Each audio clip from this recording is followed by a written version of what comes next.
Rasulullah Shallallahu Alaihi Wasallam pengen diratakan, bahkan ada cerita yang lain pengen di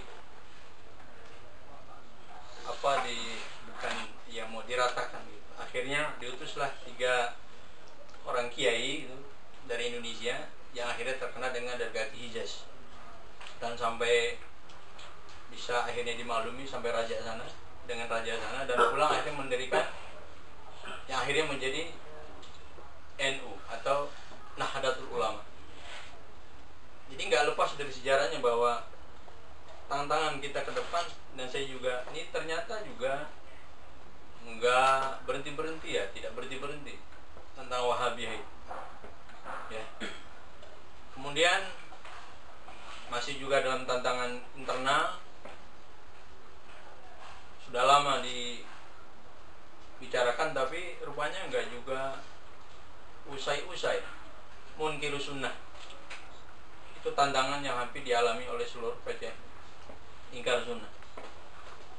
Ya. Kemudian saya batasi, nanti ini ahli kajian liberal nih.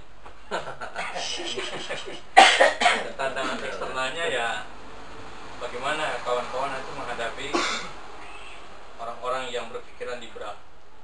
Ya. Sekarang konco-konconya sudah banyak banget di Indonesia.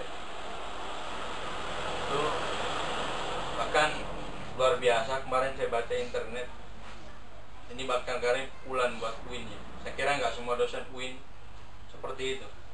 Saya juga sedang, mohon maaf, yang melanjutkan di S3 di Pasca Sarjana UIN. Saya baca, kaget juga, itu udah lama nggak buka internetan, saya buka, itu lagi heboh rupanya di Jakarta sekarang. Jadi ada katanya dosen UIN yang sampai menghalalkan hubungan sejenis. Ya, dia sampai juga melegalisasi tentang lesbian dan homoseksual. Sampai dia katakan bahwa penilaian seorang itu kan dilihat dari takwanya. Wah, ini udah, kalau memang itu benar, ini merupakan bahaya laten ini sekarang. Bukan komunis sekarang bahaya kita ini. Ya, dulu komunis bahaya laten, sekarang liberal ini bahaya laten buat kita, ya, terutama yang aktif di Nahdliyin. Nah, barangkali itu 3 nanti kita akan kupas, dan saya akan kasih prolog tentang Wahabiyah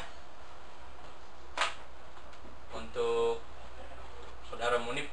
Kemarin saya kasih Muhanif, ya, kemarin saya kasih makalah itu, jangan sampai nggak ada obrolan sama sekali. Iya. Sudah dibagikan. Sudah dibagikan dari kopi. Ya. Ya, satu yang agak serius itu sebenarnya bahan proposal disertasi saya. Wahabisme, corak pemikiran dan resistensinya di Indonesia, artinya terhadap budaya lokal.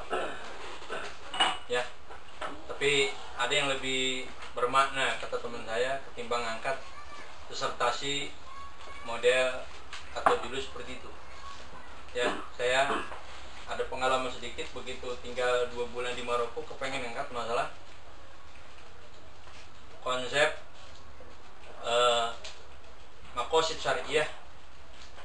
Ya, itu yang barangkali menjadi judul pengganti dari judul proposal saya yang Wahabisme itu. Nah, hadirin sekalian, ini tantangan kita. Pertama Wahabiyah, Munkiru Sunnah, dan liberal. Ya, kalau Wahabiyah kan sampai saya bercanda itu. Jadi ada makalah yang serius, ada makalah yang sebenarnya itu dari buku saya. Alhamdulillah, keluar dari penjara, saya pernah masuk penjara 7 hari. Pernah masuk di pondok pesantren Al-Poras Depok. Pulang dari sana kok terpikir kepengen mengumpulkan kebenaran, mohon maaf ini ya. Saya mungkin sama dengan anda semua nih, kalau sering kan kultum atau sering khutbah itu, saya sering konsep gitu. Kadang-kadang kalau nggak ada tulisan ya kertas rokok pun jadi. Nah, setelah pulang dari pondok pesantren Al-Poras Depok, itu ada tulisan saya 1-2 bab gitu, berupa ya manuskrip kali ya.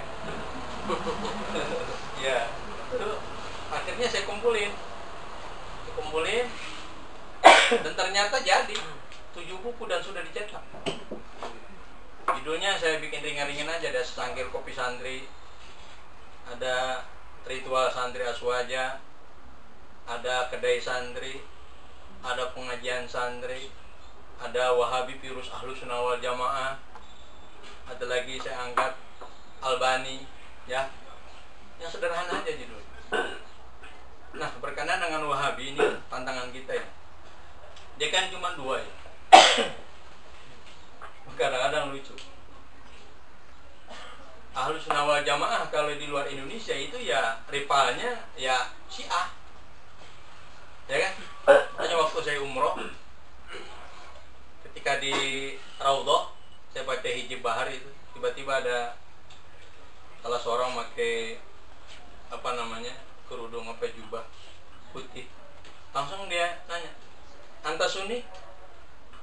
Ya, saya jawab, "Ya Sunni." Jadi kalau Sunninya di sana atau Sunninya di sini ya lawannya Syiah. Tapi kalau Sunninya di Indonesia lawannya Wahabi. Ini kan beda, tapi sebenarnya ya tetap aja mazhab itu terakhir ya 2. Ya, ada Sunni, ada Syiah. Makanya kalau mengutip pendapat Profesor Dr. Ali Yafi, dia mengatakan bahwa Wahabi itu adalah sempalan Sunni gitu. Kenapa sempalan? Sebab kreativitasnya dalam dakwah nggak lain takfir, mengkafirkan orang dan membid'ahkan orang. Saya ingat ada salah seorang ucapan tokoh Ahlussunnah wal Jamaah, Syekh Abu Bakar Ar-Baqillani, dia mengatakan, "Inna ilhala alfika fi Islam bi subhatin wahidatin ahwanu min takfir muslimin bi alfi subhatin." Kalau bahasa terjemahkan secara bahasa bebas, ya kalau ada orang mampu mengislamkan 1000 orang kafir, itu nggak ada apa-apanya ketimbang dosa mengkafirkan 1 orang Islam. Ini yang sedang merajalela di negara kita. Kalau ada satu amalia nggak cocok sama dia, ya udah kita kalau nggak ditakfir ya dibid'ah. Itu kreativitas nakalnya orang-orang Wahabi. Makanya saya sama teman-teman, kok kita ini ditempelengin diem aja gitu. Dikatain kafir kita diem, dikatain musyrik kita diem. Kok sekali-kali lah tempeleng mereka gitu, tapi dengan tempeleng ilmiah gitu. Kayak sempat saya mengadakan satu pergerakan, tapi ini mungkin dianggap underbound NU. Saya di rumah itu punya di Depok namanya Brigade Aswaja. Tapi kalau dari namanya brigade itu kayaknya kayak militer gitu. Tapi tidak. Jadi kelompok-kelompok kajian ilmiah untuk membendung arus Wahabi di Depok. Nah, jadi kita adakan diskusi 2 minggu sekali gitu kan, ngundang beberapa majelis taklim, bahkan beda buku. Pernah ada teman saya kiai juga di Tangerang, di Banten. Dia manggil saya, "Ustaz, bagaimana sih menangkal Wahabi?" Dia bilang 3. Yang pertama dengan tulisan. Anda jangan bosan-bosan nulis, apapun yang Anda pengen tulis. Yang kedua dengan gerakan. Yang ketiga, sampaikan lewat ceramah. Dan pesan saya itu dilaksanakan. Dia di Banten itu sampai mendirikan pemuda Ahlussunnah wal Jamaah. Dan dia nulis rajin orangnya. Judul bukunya itu Harum Melati. Tapi isinya bagaimana ngebentengi jamaahnya dari pengaruh-pengaruh pemikiran Wahabi yang takfir tadi. Ya, para aktivis sekalian, itu nakalnya Wahabi. Kalau mungkin Anda juga pernah baca,